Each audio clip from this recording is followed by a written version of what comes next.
Hi, I'm Nyesha McCauley, and you're watching AccessTV.org.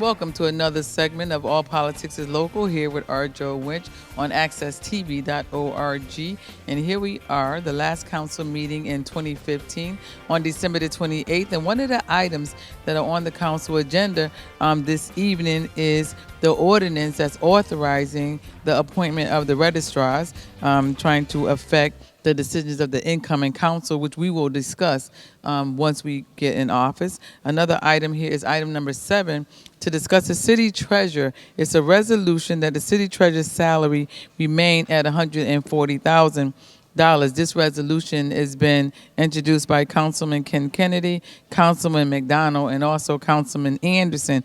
And just for a little background information, the council back in 2008 set a salary range for the Hartford City Treasurer from $103,000 and $40,000 to $156,000 and $800,000. So this the city treasurer inherited additional responsibilities, which was awarded to them through the OPED, which is a Board of Ed retirement fund, of an additional $20,000, bringing the treasurer's salary up to $160,000. So the difference basically is $3,200.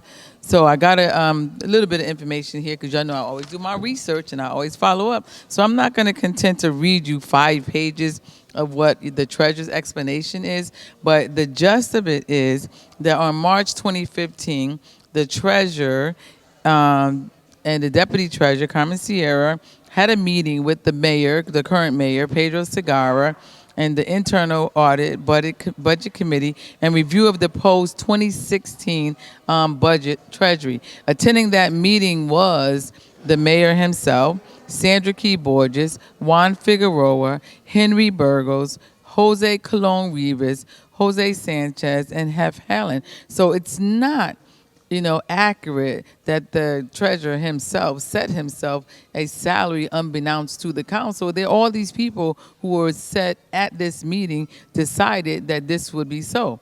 During the meeting, they discussed the creation of a OPED, which is basically a retirement fund for the Board of Ed, and asked the Treasurer's Office to administer the responsibilities of that office. And in their administration of that office, they provided a draft of the trust, and they discussed the salary increases that would be affected due to the additional responsibilities being asked the Treasurer's Office to perform.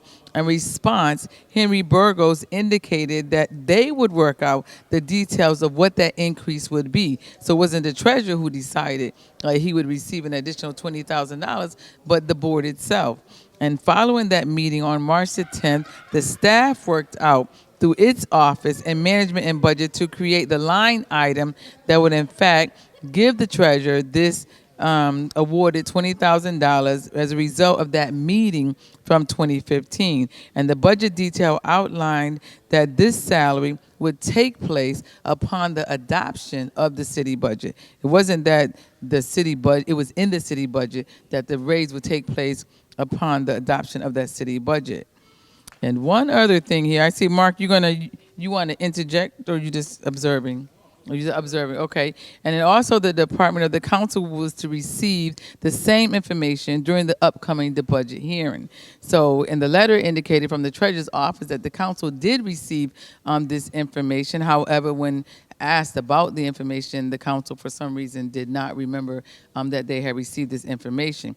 And during the budget presentation, the letter further says that the city council was in fact had a discussion of the reallocation of the salaries, specifically that discussed the new responsibilities that the city treasurer's office would take on, and the reallocation would produce the savings of $13,000. Additionally, the members and the staff were present during that presentation, and it was clearly the members stated that it was during that presentation that all the information that I forwarded to you and much, much more was provided. So we'll see what happens, during this meeting on December 25th of the last meeting of this council. And stay tuned right here to accesstv.org. I'd like to call to order the meeting of the Court of Common Council for December 28th, 2015. Mr. Clerk, please call the roll. Here. Here. Here. Councilwoman Jennings. Here. Councilman Kennedy. Here. Councilman McDonald. Present. Councilman Wood. We have a quorum, Mr. Chairman. Thank you. Let's do the Pledge of Allegiance, and can we have the younger de Jesus lead us? I pledge allegiance to the flag of the United States of America and to the republic for which it stands, one nation, under God, indivisible, with liberty and justice for all.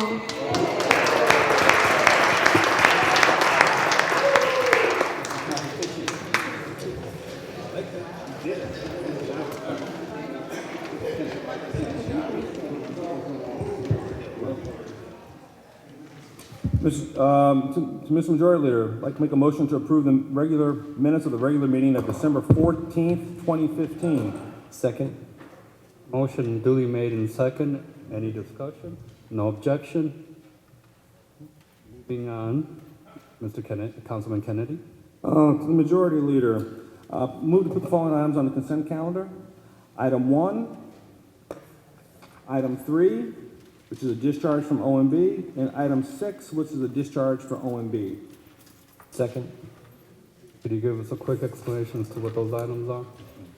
Item number 1 is Public Works and Department Committee with an accompanying resolution for the authorization to enter into a memorandum of understanding with Knox Incorporated to continue to implement an urban reforesting program. Item 3 is an ordinance amending Chapter 2, Article 4, Section 2-94, and Article 7, Section 2-503, and Section 2-516 to improve the ability of the Court of Common Council to exercise its powers of approval and oversight with regard to the city's expenditures of code for the Office of Management and Budget. And item 6 is an ordinance amending Chapter 2A, Article 1, Section 2A-5, in parentheses 3, regarding breaks in service in the municipal code.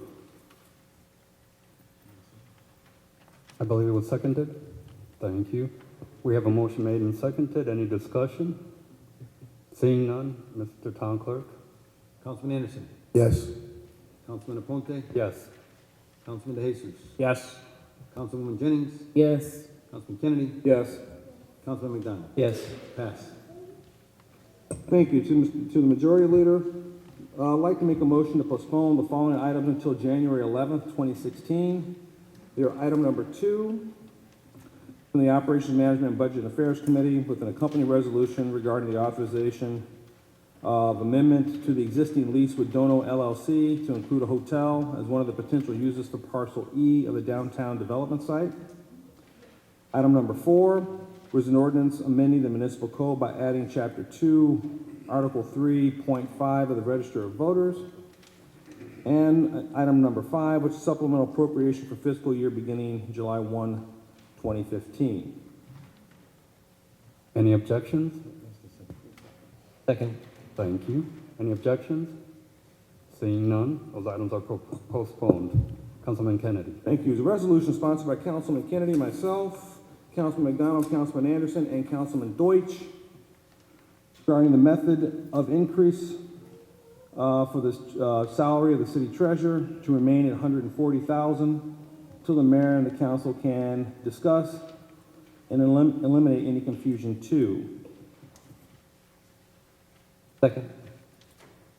Motion made and seconded. Any discussion? Councilman Kennedy. Thank you. There's been a lot of discussion about this, obviously, among the council. and some disagreement. And there's been some discussion as to about what was before us. So let's deal with what was before us in the budget process and this year, budget year 2016. It has been remarked or given to us that the treasurer salary has gone from $140,000 to $160,612.92. That somehow that was approved by the Court of Common Council in the budget. Real interesting because the maximum pay grade for the city treasurer is $156,800. So how come if we didn't move the pay grade that we went in fact gave the raise to the treasurer above the pay grade? Which is also real interesting is that it was supposed to be part of the budget process. However, the request for the pay grade didn't go into effect until November 3rd. It's an interesting date of 2015. November 3rd is election day. So we have July, August, September, October, not until November. We have the wheels of City Hall turning. Give the treasurer a pay grade of pay increase of $20,000 again above the pay grade. And we are told, by the way, by the chief operating officer, by others within the city, that this was somehow within the city budget. I asked him today, was that information specifically stated? Now we get two different answers to that question. When Alan Taylor asked the question, the answer was no, there's nothing specific in the budget. When I asked where it is, I'm given to page 10-2 of the budget, which is this right here, and was highlighted for me by the chief operation officer. It's real interesting because in fiscal year 2014, actual expenditures for the executive office of the Treasury was $188,000. In fiscal year 2015, it's $136,000. It was revised to $136,486. And the adopted budget for fiscal year 2016 is $120,338, approximately a little bit more than a $16,000 decrease in the executive office for the budget. And then what's highlighted here says fiscal year 2016 full-time staff and payroll, general fund, MERF, other benefits fund, total $1,006. And from that, we're somehow to figure out, find out, or know that we're voting to increase the treasurer's salary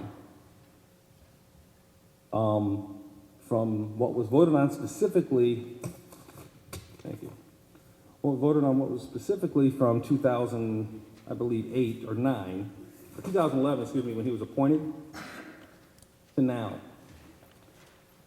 And I will submit to you, there is no way, from looking at that information or from looking within the mayor's recommended budget, which I have gone through several times since then, which you can determine anything about a pay increase for an independently elected official.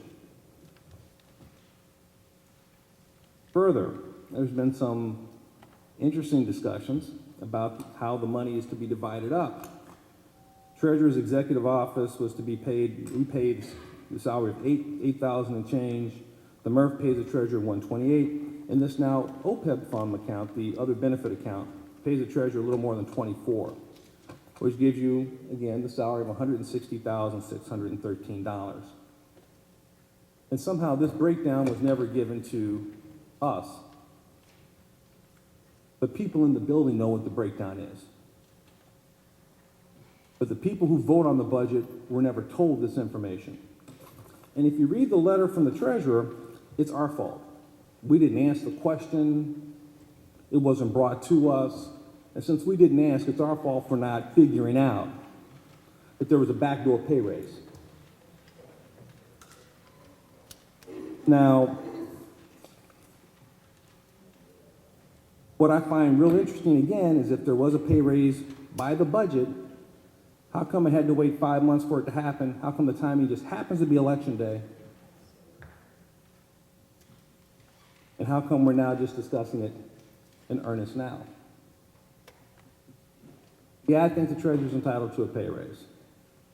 I tried to give him one in 2011 to $150,000. That happens to be within the range. The mayor vetoed that. That issue has never been come or brought up before this council. has not been discussed. We now have this discussion that, oh yes, we had this discussion about salaries. Yes, the treasurer did talk about a reallocation of funds and that some of the people that work for him, the salaries would in fact be increased. But those are people that work for the treasurer, and it is his authority to give them, in fact, a pay raise.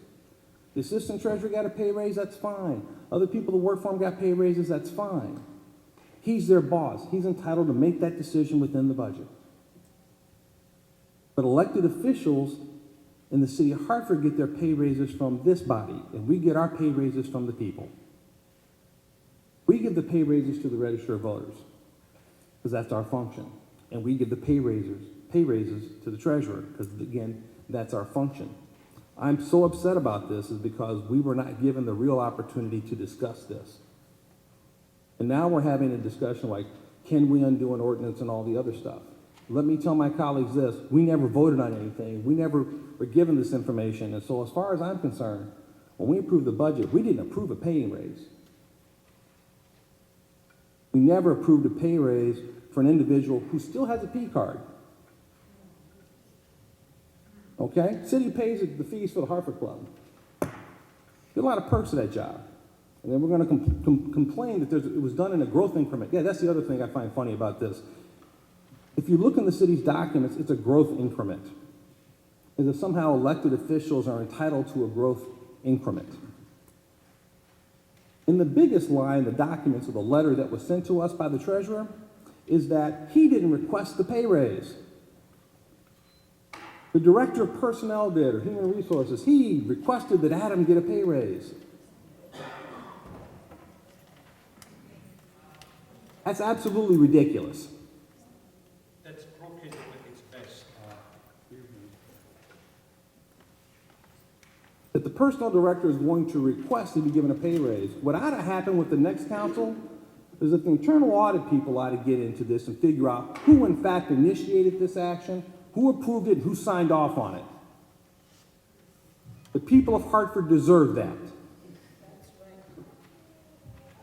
Just because you don't like the decision doesn't mean you get to go around, create all kind of other things so you can get what you want. When you ran for office and you accepted the appointment, you knew what the job paid. And if you're not happy about that and you don't like the decision, so be it. But you don't get to rewrite the rules because you want to.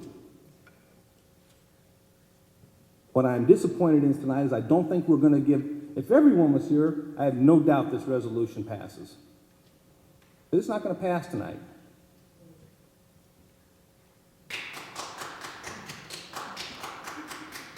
Well, I'm glad Adam's got some fans. It's not going to pass tonight. Treasurer's going to get his $20,000 increase that is above the pay scale. And it will not be dealt with at all until January 12th, or January 11th, the first council meeting of this council, of the new council. It's not right. No comments, please. There are no comments, please. I'm as angry as anybody is about this. No person, no elected official particularly, should be able to give themselves a pay raise. I have fought against pay raises ever since I've been up here. Because when you run for public office, you know what it is. It's called public service. It is not give me money. Let me find ways to enrich myself. And so I'm urging my colleagues to reconsider their positions. Because personally speaking, I think this is almost criminal. There's I said much stronger language in the back room to all of you. But we need to find out who in the administration, what person in the administration signed off on this damn thing. It never, ever should have been allowed to happen. You want a pay raise? Come before us. Put it before us and let's have a public debate whether it's appropriate or not. I think actually he may have an argument. Not for $20,000, but he may have an argument as to an appropriate pay increase to be determined by the council, who are in fact people responsibility, the duty, we're the fiduciaries for the city to do that. So I'm asking people to please, we need 2 more votes to change your mind, and so this can be undone, because it never should have happened. Thank you. Further comments? Being none, Mr. Clerk, please call the roll. Councilman Anderson. Abstain. Councilman Aponte. Yes. Councilman De Jesus. Abstain. Councilwoman Jennings. Abstain. Councilman Kennedy. Yes. Councilman McDonald. Yes. Failed. Thank you. And with that, the meeting is closed. The official meeting. There are individuals who would like to say a few words, considering this is their last meeting. Is there anyone who would like to address the body? Councilman Anderson. Not a good way to end 4 years, but I'll be brief in my statements. It's been an honor to serve the city of Hartford, and it's been an honor to work for the citizens of the city of Hartford the best way possible. We made a lot of hard decisions here. Tonight was one of them. And by my recollection, the votes that I cast were votes that I had to put prayer to because of the fact that it affects people's lives. Every vote that I took was very serious. And I tried to do the best job that I could with the circumstances that I had. We made some strides within this council in the last 4 years. We've got some things done that may not be popular. But one of the things that we heard when we came into office was that people needed jobs. People needed opportunity. People needed a way to better themselves. Hartford is hurting. It's not the Hartford that I grew up with. It's not the Hartford I'm 5 generations Hartford. It's going through a change. And there's a lot of work to be done that needs to be done. And I'm hoping that the next council will see what we've done and continue some of the things that we started to turn this city around. I think my colleagues and I worked very hard and diligent on a lot of issues for the last 4 years. We always didn't see eye to eye, but I think we respected each other's opinion. I think we were able to come to a happy medium about 90% of the time. And these things were done for the citizens of the Hartford. As I step down, people ask me, what's the next step for me? We'll see. I mean, I still have a job, and I have family, so I'm looking to do some retrospective and be involved in other community issues. I came from the community. I'm a community guy, so I can go back to the community and represent those who need to be heard. You don't have to necessarily be in this seat to be heard, because some of you guys have shown us that very eloquently. So I'm going to be advocate for the voices of people who cannot be heard. I'm going to be advocate for youth involvement and engagement. I'm going to be advocate for making the city the best place that they can be. So I thank you for having the faith and voting for me the first term, and I'm looking forward to my next phase of my life, politically or non-politically. God bless you all. Merry Christmas, Happy New Year.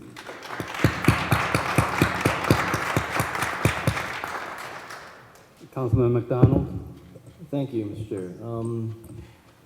Well, I would echo a lot of the same things that Councilman Anderson just remarked on. This has been a very interesting council to serve on. I am very honored to have served on this council. I know I've grown to learn a lot about everybody on this council, and I know I've learned something from each and every one of you, so I appreciate that, and thank you for your service with me on this council. It's been a very interesting experience, that's for sure. That's an understatement, actually. I guess in retrospect, I was surprised at how difficult it was to make changes happen here at City Council. You know, there's a lot of very ingrained ways of doing things in the city that don't change very easily, and I think that's where we get ourselves into trouble a lot of times, because we're not really looking at what can be improved or what can be changed to make a better life for everyone in the city. But I think that everyone up here served with great integrity and good intentions. We didn't always agree, that's true, but I think probably a good 80 to 90% of our votes were unanimous, probably, on many issues. I was surprised at how much controversy there was with this council. We had a lot of big issues to deal with, a lot of complex issues, but I'm glad I was here to try to sort through those things and come to decisions that represented the people of this great city. So I'm very grateful to the people who elected me here to council. I'm very thankful for your votes and your support. I'm very thankful to the people in the community who've supported me. I'm very thankful to my family, my wife Vivian, and my daughters Cecilia, Emma, and Sadie, who many times were helping me on my campaigning and were out there doing what they had to do. So I really appreciate that help, and I appreciate all the hours they let me spend here, and all the hours I spent before this on Board of Education. That was a lot of time over the last 10 years or so. So I appreciate their love and support a lot, and I also am very thankful for the people in the town committee who supported me.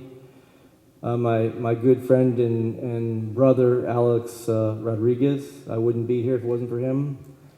And for someone who's no longer with, some people who are no longer with us, Nick Carbone was a great inspiration to me and really helped me in many ways get started in politics back in the 90s when I started doing activist work for education issues. And also, Janet Appeloff was a great friend of mine, and I miss her today. That I wish she could be here. But with that, I would just say thank you, and I know I'll stay involved in the city. I love the city. I'm not going to give up on the city at all, and so I'll be around. And if you ever want to reach out to me, just give me a call. I'll be there. So thank you very much.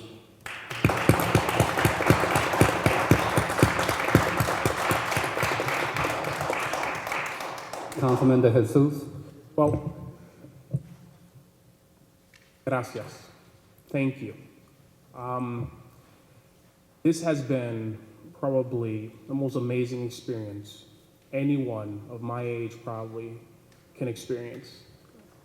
It's one of the greatest opportunities that one could be given, and that is a responsibility of representing a city, a group of people who are passionate. We may not all agree, but that power was invested in me for 4 years.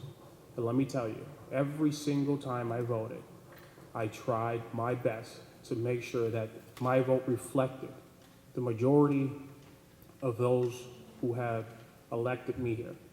And yes, there are times that I'm right in the middle, because that's exactly what the issue is. I may be at the no, because that's exactly where I think the majority of the people are. I may be at a yes, because that's where the majority of the people are. Democracy is built on the majority. And let me tell you, I am grateful for learning that lesson at the age 24 years old. I remember at the age of 9, coming home from bagging up groceries and telling my mom, after moving about 10 times at that point, "Mommy, I'm gonna buy a house." Responded, "Ay, nena, tú estás loco. Oh boy, you're crazy." I've been called crazy a lot of times.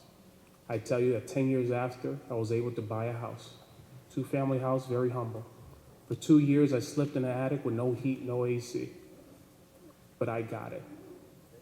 Every single time that I've been called crazy by our former corporation counsel, because I was passionate about the issue. Because I remember being told, "Raul, you dedicated yourself to being in the weeds." Dad, so rest in peace, but my dad, I told him the story. My dad said, "Listen, if you don't pull the weeds, one day we'll become trees. Pull them before they become obstacles." I thank God every single day for having a dad who was able to bring it down to that level. So while people may have complained and my legacy would always be, Raul was always in the weeds, my dad always said, "Buck it before it becomes a tree." Because that's exactly what happens in the city. Not go into the weeds because we want to overlook them.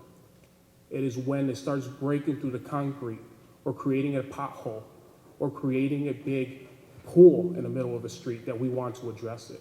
We need to be more proactive. One of the greatest things that my dad always told me, and I remember coming into this office when I was 17 years old, working at the Citizen Service Center. McMullen gave me an opportunity to work at the mayor's office as an intern. And I remember seeing some stuff at the mayor's office that I wasn't comfortable with, or I probably just didn't understand at that age. I wanted out. for whatever reason it was. Still, I think I got a better picture of why. I said to my dad, Papi, I want to leave. My dad said, listen, Raul, you are an intern. I said, Daddy, you're exactly right. I'm an intern. I said, Raul, you have one of the biggest opportunities you have because you have no name. You are no one in that office. That's how they treat you, right? That's how you feel. He said, Raul, you can go anywhere in that office and make that your experiment. Learn as much as you can. You're never out of place. You can go into the mayor's office, CEO's office, to the constituent's office, and hear and overhear and see everything you want because you're never out of place. He told me, when I worked at Aetna, I used to be the maintenance guy, and I had the executive offices that I had to clean. Who was to tell me that it took me half an hour to change a garbage can? Because he was listening in to everything that was going on. If it wasn't for that internship that was provided to me by Connecticut Puerto Rican Forum by a former councilman, Calixto Torres, who ran that department at that time in the capital workforce, if it wasn't for that internship, I don't know what Raul de Jesus Jr. would have became.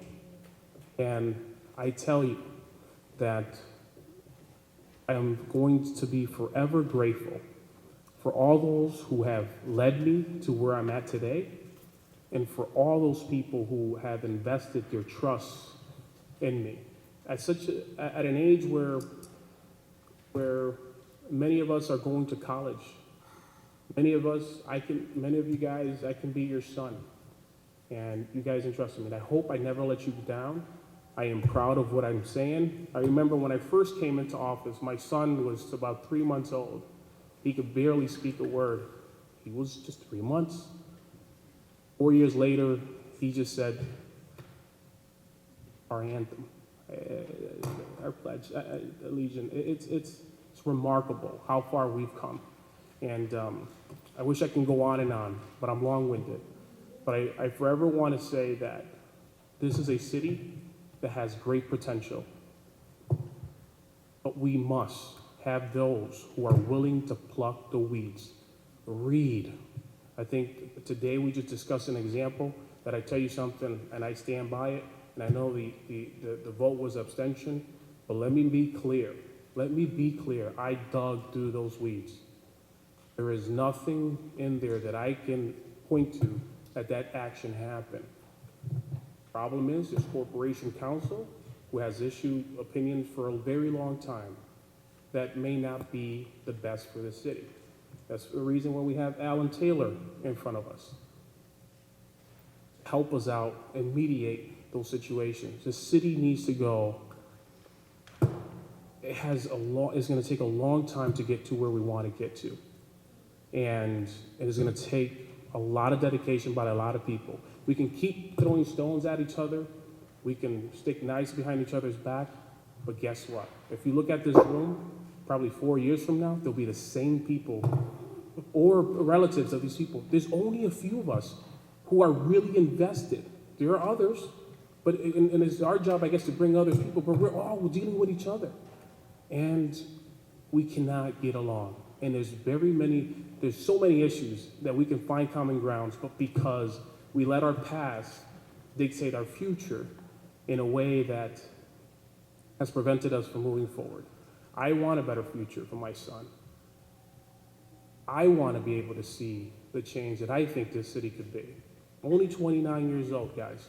So for those who say what Raul is going to do, you tell me if you was 29 years old, if you was to take my age, what would you do? I'm probably going to do exactly what you're thinking in your head that I'm going to do. So thank you so very much. Thank you so very much for my long-winded speech. Thank you so very much for this opportunity. Thank you.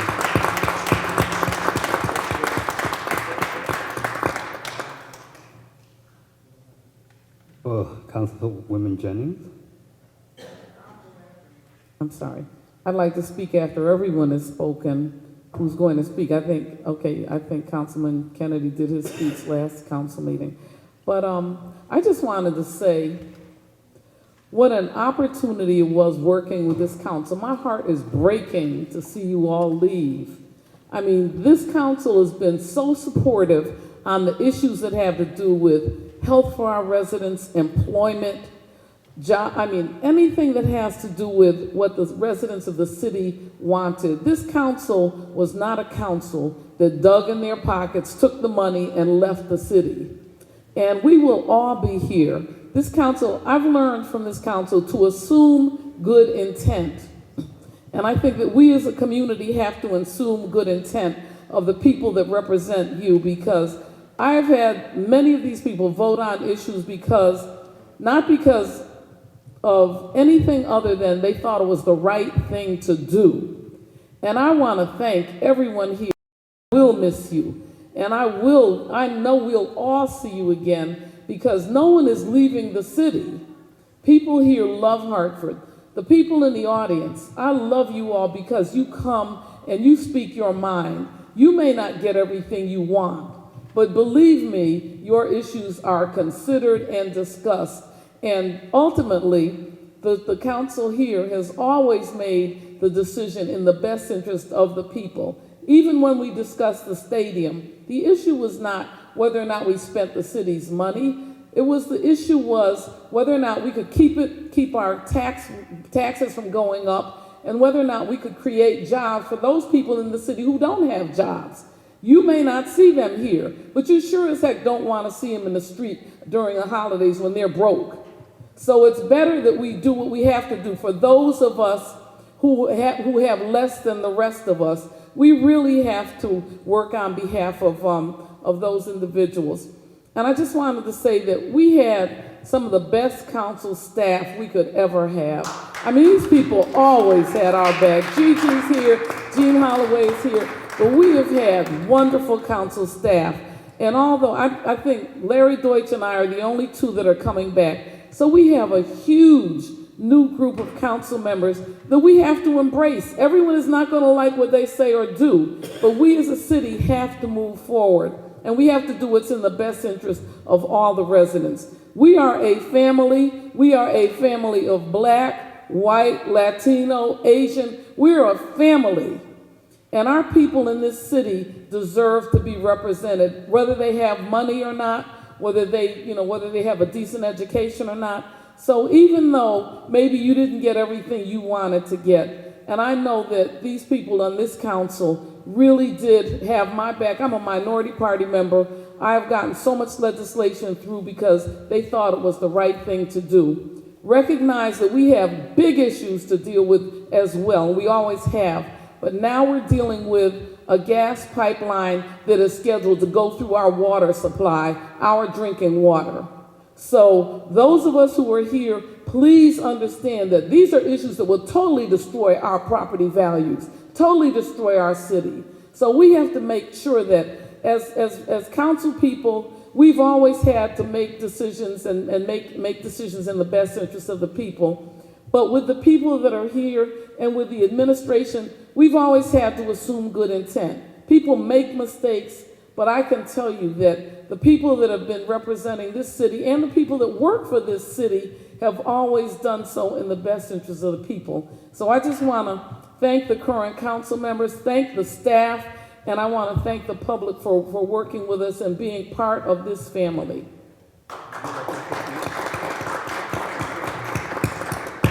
Thank you, Councilman Jennings. And finally, I'd like to start off by noting what Abraham Lincoln once said: history will little note nor long remember what is said today. And as a result, I'm going to keep my remarks very, very short.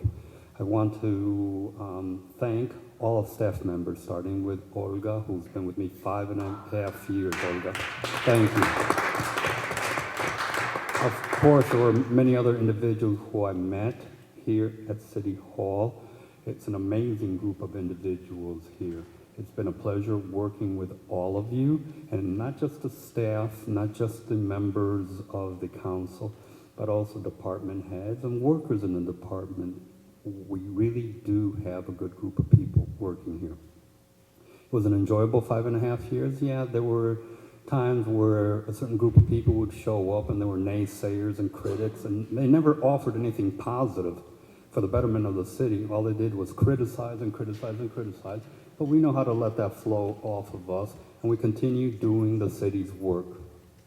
And for that, again, thank you all. And don't forget your cheers. Meeting adjourned.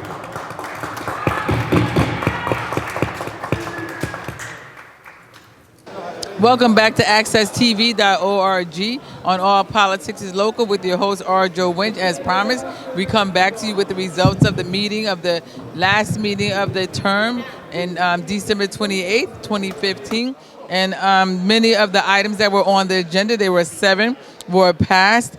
The other items that they were going to address with the city treasurer's salary failed.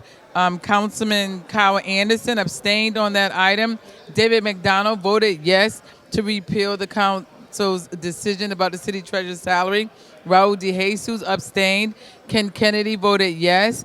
Alex Aponte voted yes. Cynthia Jennings abstained on the issue, and it went down. So the idea is that the city treasurer will receive the $20,000 from the OMB of the Board of Ed, which decided that they would give him a $20,000 increase in his pay for additional responsibilities. But what I did find most interesting of the City Council is that they actually referred items to the new council coming in, which I will be a part of. So I don't know how an existing council can refer items to a council that is coming in. Their term ends 3 days from now, and that will be that. So the new council coming in will have our own agenda. We will see things that are going on in the city of Hartford that needs to be addressed, and we will address those things accordingly. But we will commit to you that when we want to spend, millions of dollars that belong to the taxpayers in this city, that we will come to the taxpayers first, that we will give you an opportunity to discuss the things that you see are important in your community before we make decisions. I myself plan to be the chair of labor and workforce, work on education, and also for our youth. So if you have any of those subjects that you want to discuss, after January the 5th, come down and see yours truly, rJo Winch, or Kelly Kirkley Bay, who will be my full-time executive assistant. We will definitely have conversations about those. And those of you who are interested in getting back on Get Hip and Get a Grip, we're going to do the Get Hip and Get a Grip rewind. So we're going to make a determination if we're going to air it twice a week. Maybe we'll do 1 week on accesstv.org and another week on public access, but we're going to bring it to you live, uncut. Whatever goes on, we will make sure to let you know first, because we are about grassroots and making sure that the residents that elected us to serve them will definitely be served. So thank you so much for coming out to accesstv.org as always, and joining with yours truly, rJo Winch, on All Politics is Local.